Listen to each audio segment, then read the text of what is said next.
It's a pleasure to be here, and thank you very much for the invitation. So today I will speak about evil at Qumran. Evil is not an absolute category. Its definition depends on the observer. There are many different ways to describe evil. It can be psychological, an urge towards evil within a person. Then, resulting from this, it can be moral and ethical, misbehavior against the code of a community. This behavior can be associated with particular groups, the evil people, the social evil. It can be historical, that is misfortune, calamities which befall individuals or groups. Or it can be metaphorically characterized using, for instance, natural phenomena such as light and darkness. It can also be personified, the evil one. Then there is the related but slightly less concrete idea of evil as an abstract power, the opposite of the good, usually as a cosmic concept, which embraces many different levels of experience. Frequently, several of these categories are combined, for the category of evil does not exist for its own sake. It serves a function. It serves to define what is rejected by a group as outside and against its values. As such, it is the opposite and contrast to the good, which stands for what a group accepts. In most people's views, the borders between the two are blurred. There are gray areas in between. It is only in dualistic contexts that there are no shades of gray, only the stark contrast between black and white. Therefore, for our purpose, dualistic texts are easier to study. Without going into details of definition, it needs to be mentioned that not every belief in an evil power is dualistic. It only becomes so if there is an exclusive conflict between good and evil. One group which has been described as dualistic is the one which left evidence of its convictions and traditions in the texts from Qumran. Today, my focus is on community texts which exhibit a clear dualism. Although dualism has been described as a fundamental feature of the sect, if one looks carefully, the number of sectarian dualistic texts is rather limited. Texts such as the Song of the Maskil believe in evil powers, but are not necessarily dualistics. And texts such as the Vision of Qumran are dualistic, but originated elsewhere. They were probably used by the community, but cannot clearly be related to texts that they produced. Dualistic texts are the treatise of the two spirits, which originated outside the community, but was placed in one of its core documents, the covenant liturgy, and its parallels, the curses in 4Q Berachot and 4Q curses, and finally, the war scroll. I will start with the treatise on the two spirits. The treatise can be found in the community rule, 1QS, which is usually dated to the early 1st century BCE. Unlike the other parts, the instruction on the two spirits does not exist in the parallel manuscripts of the community rule from Cave 4.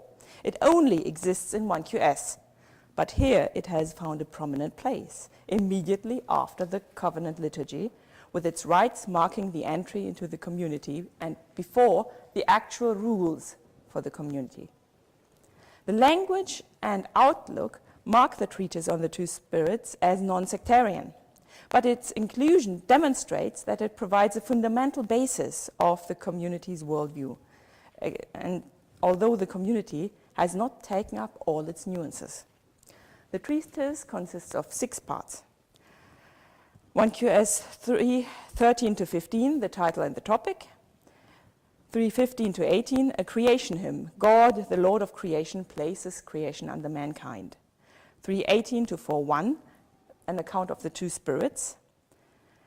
4:2 to 14, the effects of the two spirits and the fate of the two kinds of man, starting with the spirit of light and then the spirit of deceit. And then in 4:15 to 23, the conflict of the two spirits and God's ultimate intervention. And in 4:23 to 26, a conclusion. Evil plays a large part in the treatise. The evil power is first characterized as spirit of deceit in 3:19, the counterpart of the spirit of truth. These two spirits are given to man to walk in, which implies they influence human actions. Yet they are only mentioned after it is stated that God has given dominion over creation to man. Next, the origin of those two spirits is mentioned. The truth comes from a spring of light, darkness from a well of darkness. The angel of darkness rules over the sons of deceit. The prince of lights rules over the sons of righteousness. The angel of darkness causes all the transgressions and sins of the sons of light. And even more, in the rule of his enmity lies the cause of all their afflictions. The angel of darkness has a host of spirits of his lot, who also wish to cause the sons of light to fail. The effect of the good and the evil spirit are described in the form of a catalogue of virtues and vices, and their ultimate reward and punishment. Thus, the spirit of deceit leads to a long list of behavior which is rejected, starting with greed and not doing what is righteous, moving on to ungodly behavior and lies, pride, deceit, cruelty and ill temper, folly, insolence, lust and its deeds, and blasphemy, which is identified with walking in darkness. The punishment for these actions is sent by God through the angels of destruction, who will bring misery to these people and destroy all evil in the dark fire without any remnant. So 4:11 to 14. The two spirits determine mankind's behavior. Each human being has a majority share in one or the other. And at the set time, God will destroy all deceit, which until then has afflicted the truth in this world. That's 4:19 to 20. God purifies some of the children of man, 4:20, by means of his Holy Spirit. This Holy Spirit purifies from the unclean spirit, that's Ruach Nida, in which they have wallowed until then, in 4:21 to 22. And then this account ends, there will be no more deceit, and neither will its works continue. Until then, the spirits are at war in the hearts of mankind, and depending on which side their lot falls to, they either hate truth or deceit. This is explained by the human capacity to distinguish between good and bad. And here we have tov v'ra and not evil or avla used for the evil. The terminology of good and bad is taken from Genesis 2 to 3. So while the treatise works with a large number of traditions, for instance, apocalyptic wisdom or 4Q instruction, at this point it becomes clear that it's an interpretation of Genesis 2 to 3, and the two spirits work on man only after the fall. As you can see, the concept of evil in the treatise is multi-layered and complex. We find a whole range of the above-mentioned categories here. Psychological evil influencing not only the sons of deceit, but also the sons of light. The social distinction of the two groups, the ethical description of behavior, which boils down to anything involving stubbornness, egotism, and insistence on counteracting God's will. There is the historical evil of the misfortunes of the sons of light, caused by the spirit of the angel of darkness. Note, in the case of the sons of deceit, these misfortunes are not historical evil, they are the just punishment of their actions, caused by God's angels of destruction. Then there's the metaphorical language of light and darkness, combined with ethical concepts such as walking in darkness. There's the personified evil of the angel of darkness or spirit of deceit and his host, representing the cosmic evil which fights with the spirit of truth until God intervenes, destroys it, and drives out evil from the sons of light. The sons of deceit carry a majority share of evil inside them, therefore such purification results in their destruction. There is nothing left of them after the purge, because evil doesn't have a substance of its own. Thus, evil exists on all levels. It works by leading people to act against God's plan for creation. There is no explicit reference to the Torah or any community rules. The ethical evil remains general, and the social evil is not limited to the Gentiles or to those outside a defined community. Psychologically, evil can also work within the sons of light, leading them to mistakes. So what can be done about this evil? According to the treatise, the conflict can only be resolved by God's intervention. There is no war between good and evil, except as inner conflict within man. There's the eternal struggle of righteousness under the temptation of deceit, and the final removal of this temptation by the hand of God. Although God's love for the spirit of truth and hatred for the spirit of deceit are mentioned, this does not imply emotions, but is merely the traditional biblical expression of approval and rejection. Now, due to the transgressions of the sons of light, the two groups can only be distinguished with difficulty, as their inner composition is only visible to God. Although the treatise aims to explain the origin of evil and identify its effects in human action, humanity remains a corpus permixtum. Therefore, the part on the divine purification speaks of man in general, not just a specific group, although the treatise envisages the total destruction of evil, and the catalogue of vices makes it clear that the sons of deceit do not have any future. This complex tradition was inserted into the community rule and thus set into the sectarian context of the community. The preceding piece, the covenant liturgy, offers hints as to how it was received in the community. So I'm turning to the liturgies. The covenant liturgy is clearly structured. It consists of two parts, 1 QS 1:16 to 2:19 and 2:19 to 3:12. The first part is the actual liturgy. The second part describes the annual reconstitution of the community during the time of oppression and the need to honestly and completely submit to the community's rules to obtain forgiveness for the sins on their entry into the community. The first part is chiastically structured, and priests, Levites, and community have their fixed parts in this order. So we have the placement of the ritual in 1:16 to 18, a doxology done by priests and Levites, 18 to 19, and an Amen by all who enter.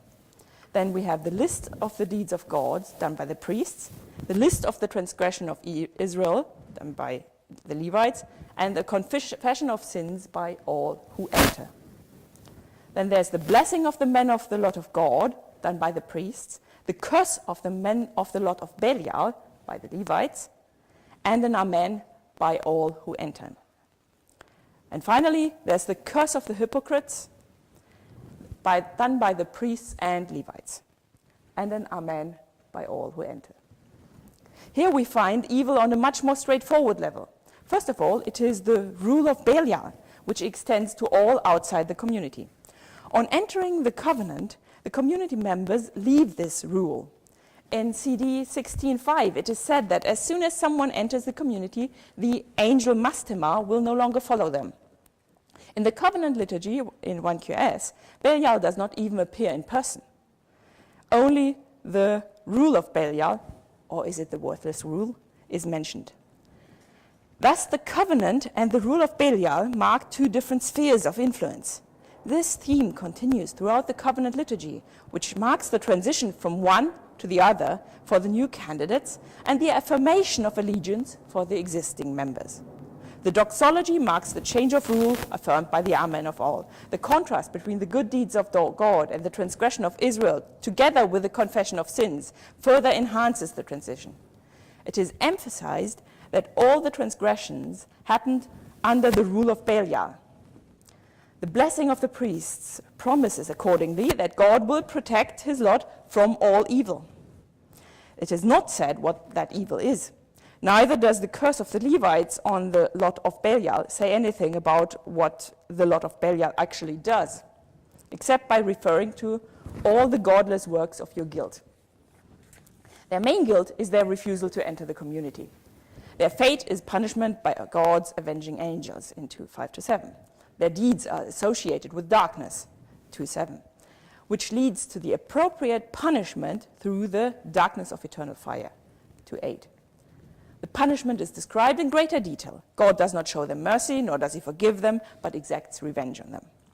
Now, thus far, things are straightforward and follow the model of the covenant blessings and curses of Deuteronomy 27:9 to 28:14. There is the conflict of us and them. In the community, however, there's another, almost more immediate problem. The community requires total submission, but human beings cannot look into each other's hearts. Therefore, there's the third curse, uttered by priests and Levites together, that of the hypocrites. This curse is an almost literal quotation of Deuteronomy 29:18, where Moses, having first separated Israel on Mount Gerizim and Mount Ebal for blessings and for curses, now addresses the united people and warns them against relapse into idolatry, against just an outside adherence to the covenant, while inside they say, quote, "Peace be with me while I walk in the stubbornness of my heart," end of quote. Against these people, Moses utters a curse.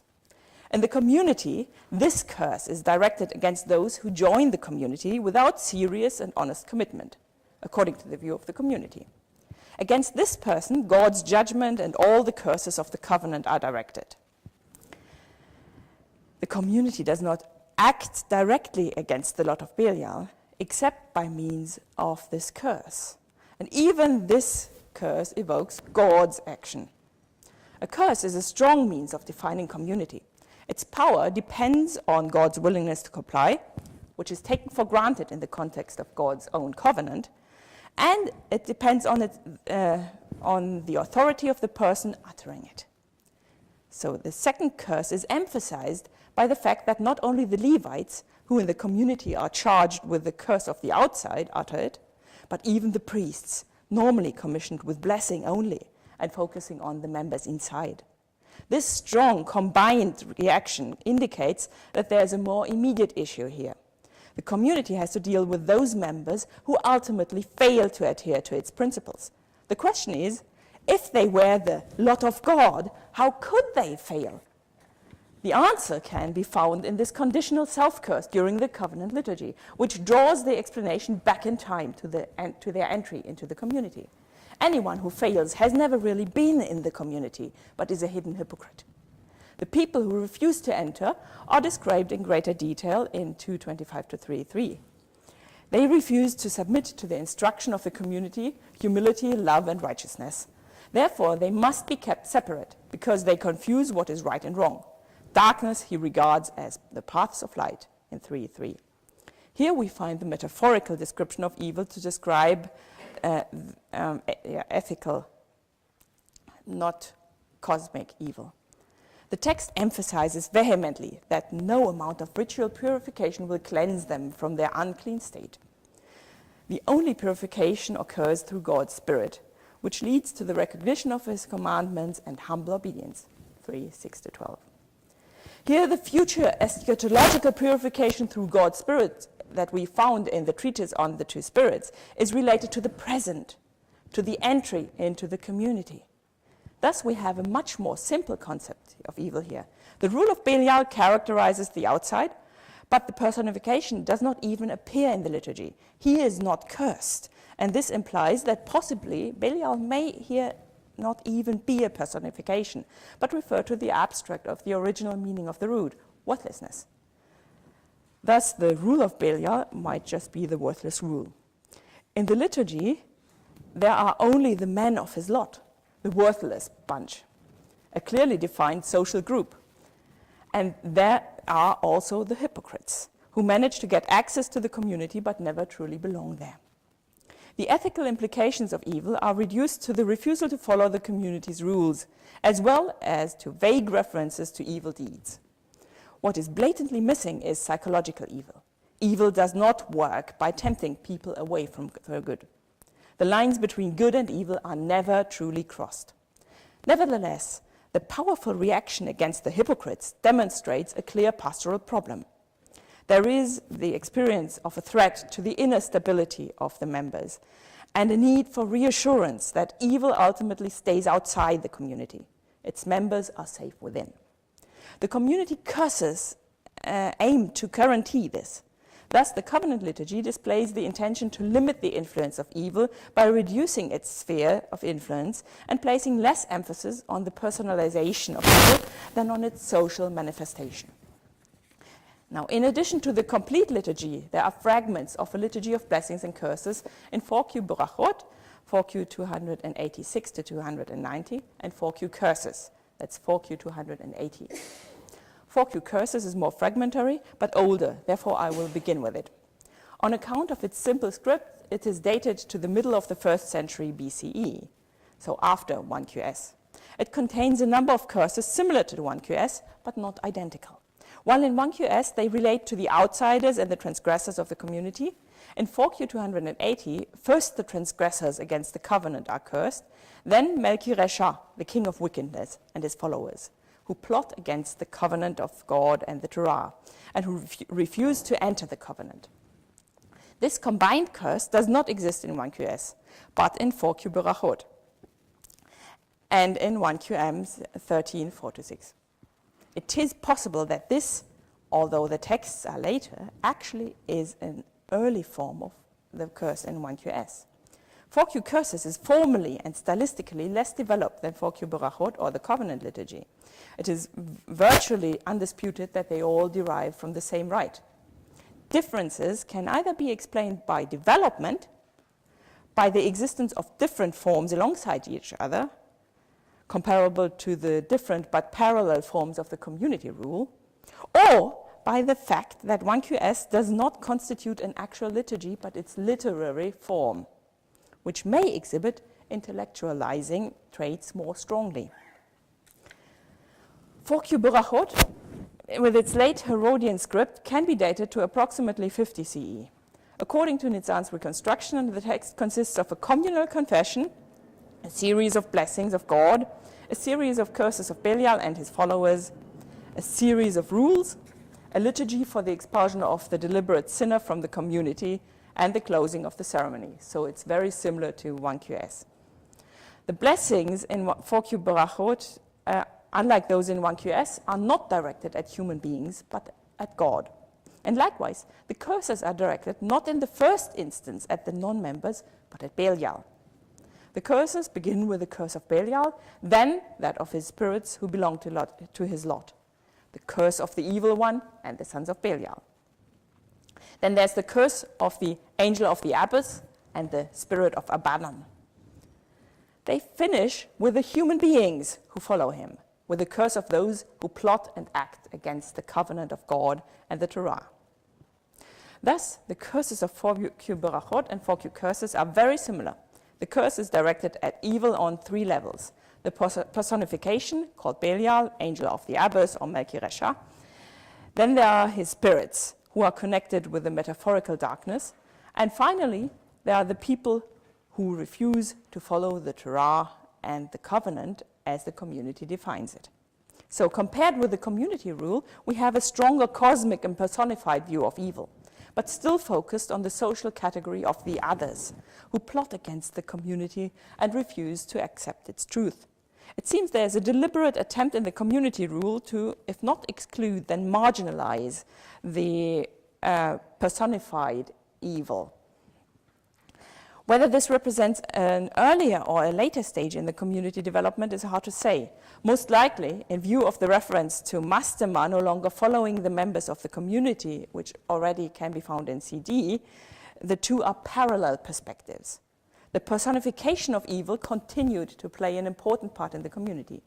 This can be seen from the war text, where it again is prominent. So I'm coming to the war scroll.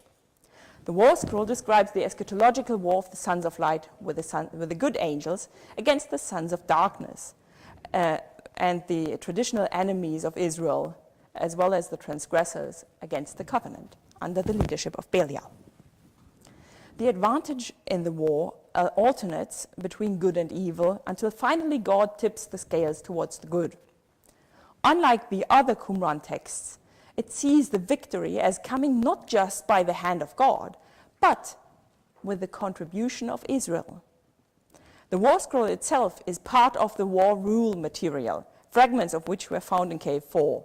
The earliest of these fragments are from the first half of the 1st century CE, thus half a century earlier than 1QM. Other war rule texts are roughly contemporary to 1QM and some are later. The war rule is apparently directed at the nation, but the fact that the transgressors of Israel belong to the sons of darkness indicates that here we have an instance of the community extending its own perspective to Israel as a whole. The war rule texts from different times show that at least from the middle of the 1st century BCE to the beginning of the 1st century CE, there was a continuing interest in the concept of an eschatological war in the community. This does not go back to the beginning of the community, but it is not to be dated to the time of the Jewish war either. Rather, the traditions stem from the time of an increasing Roman influence since Pompey effectively ended Jewish independence in 63 BCE. The origins of the war scroll do not lie in the Yahad, but go back to Maccabean times. Yet it has been revised and reworked by the community. Its content leans heavily on contemporary war manuals, but the deployment of troops seems to follow a stylized choreography, and the inclusion of rituals indicates that there's a theological interest, not a martial one.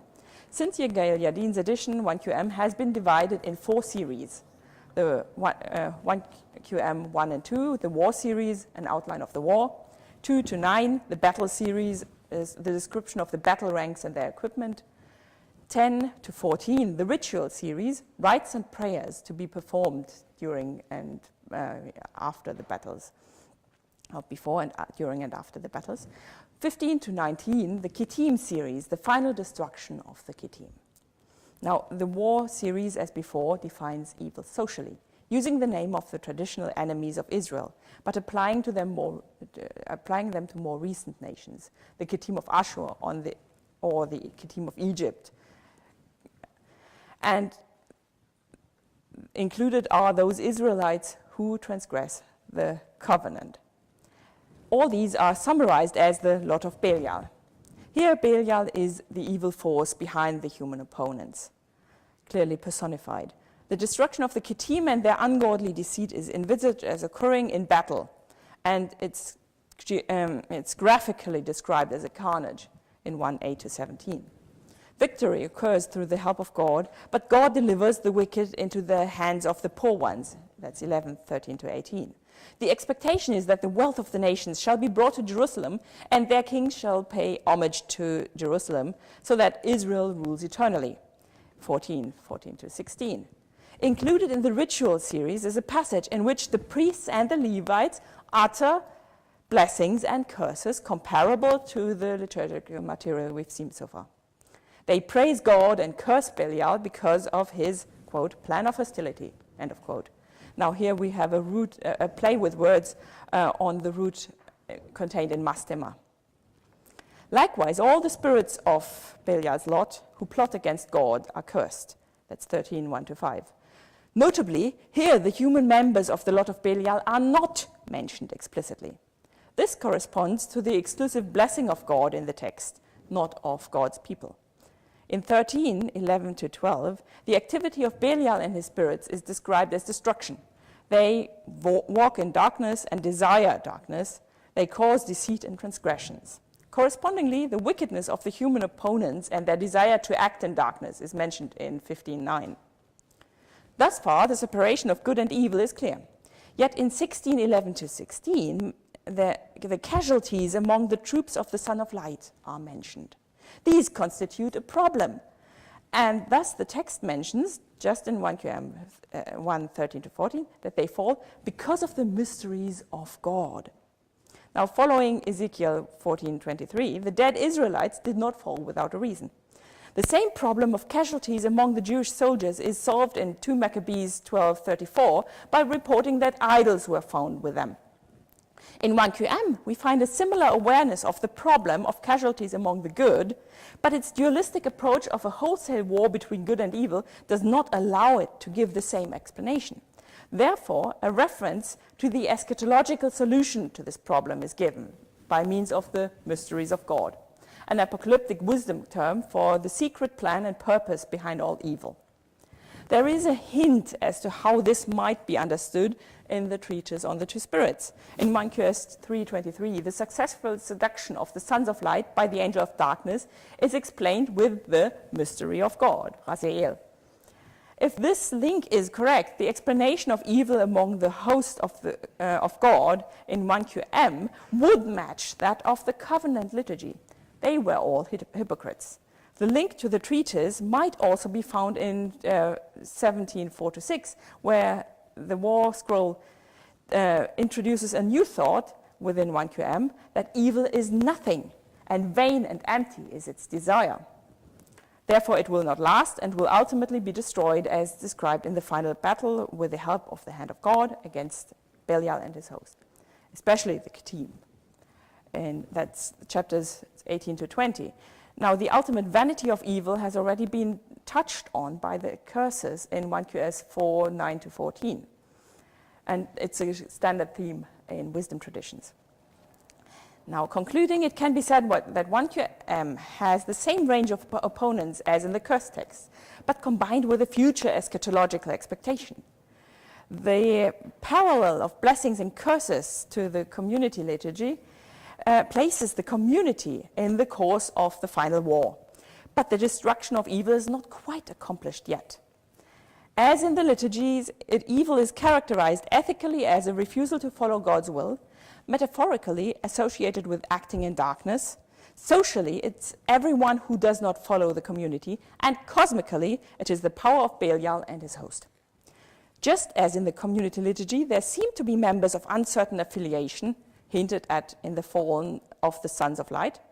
But unlike the covenant liturgy, the explanation of their fall is only hinted at. It is ultimately left for God's eschatological plan to explain them. The victory against evil occurs not just by the hand of God, but also by Israel's fight. And ultimately, the victory of God leads to the nation's homage to Israel, not just their acknowledgement of God's power. The war becomes a metaphor for the community's own life struggle against the forces of evil and the hope that they will be recognized as the true Israel. Now, conclusion, evil in Qumran. In Qumran, the consistent theme of evil is that it is a metaphor for the world outside the community, outside its rules and expectations. What is surprising is that with the exception of the covenant liturgy and its parallels in 4Q Brachot and 4Q Curses, the core dualistic texts of Qumran, the treatise on the two spirits and 1QM, which in the early days of Qumran scholarships used to be thought to be at the center of Qumran thought, originated outside the community and were only adapted to their views. Admittedly, they were influential, but the community hardly produced equivalent original dualistic texts of their own. Therefore, the idea that the community originated in a situation of persecution and rejection needs to be reconsidered. What is clear is that there are signs of social separation which permeate the sectarian's dualistic texts, but which treat evil as an outside problem. Community rule constitutes a deliberate attempt at rationalizing evil within the community, one which sees evil mainly in social terms. This hasn't always been followed. The entry mark, the separation from all evil, from previous sins and wrongdoings into a safe area, is marked by the community rule. Now, the eschatological purification from evil, which is envisaged for the future in the treatise on the two spirits, is interpreted towards the present entry into the new covenant. While the rationalizing approach of the community rule does not seem to have been followed in all the versions of the covenant liturgy, the underlying assumption that evil is left behind on entering the community is attested not just in 1QS, but also in CD and the Hodayot. The problem with this realized perspective on eschatology is that evil continues to exist. This problem is solved by reintroducing future expectation, as in the War Scroll. Its future eschatology places the present life of the community in the historical context of a cosmic war against evil, while all the other texts place the emphasis on the cosmic removal of evil on God's intervention. In the War Scroll, God mainly tips the scales in the last interval. Mankind is much more involved in the cosmic battle. While the references to the community curses indicate that the War Scroll is designed as a metaphor for the cosmic conflict, the conclusion cannot wholly be excluded that some people took it literally and joined the fight against the Romans. The conquest of the Qumran site by the Romans seems at least to hint at this possibility. The script. And at one point, while the 4Q Curses, for instance, is later than 1QS, at this point, I think 4Q Curses might represent an earlier tradition, although I'm not quite sure whether they might not also be parallel. So I'm not confident about developments, but based on the script, we can date the texts within a 50-year range.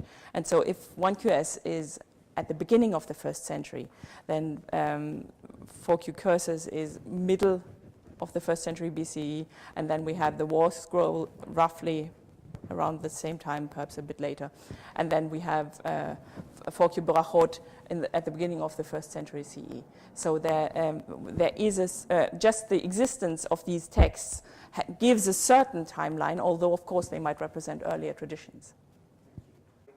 Well, in Qumran scholarship there has been this trend to read everything through the Pesharim and the contrast between the teacher of righteousness and the whichever evil priest one chooses to read into the text. And the concerns of the texts that I have looked at are not necessarily that the world outside really attacks the community and that they have been driven out, but that they choose to enter the covenant into, and thus separate themselves from the evil. So there's no feeling of persecution that drives them into the community. There is a feeling of we need to separate ourselves from this wicked rule, from this worthless rule, and create an area of covenant of God. Curses in the context of creating a covenant in the Jewish context can't escape the Deuteronomic curses. So if we assume that 4Q curses, as fragmentary as it is related to the same rite, then the Deuteronomic curses are bound to play a role. Although, of course, they even in 1QS, they are not taken up in content, just in the fact that associated with the entry into the covenant, there is blessing and curse. So the direct content in terms of quotation only comes in this third curse, in this curse of the hypocrites. And that is not the classical cursing and blessing contrast that we find in Deuteronomy 27 at the beginning, but it's 29. That's already a different layer. That's Moses is not speaking to the people who are supposed to curse. This is the whole community being addressed, and don't you forget that you shouldn't relapse. Yes, I had the opportunity to look at Galatians and the curses there and compare them to the Qumran material, and I find that there seems to have been a practice of using blessings and curses as a means of creating covenant. And it doesn't really necessarily have to be the Deuteronomic covenant, but it's still regarded as the covenant of God.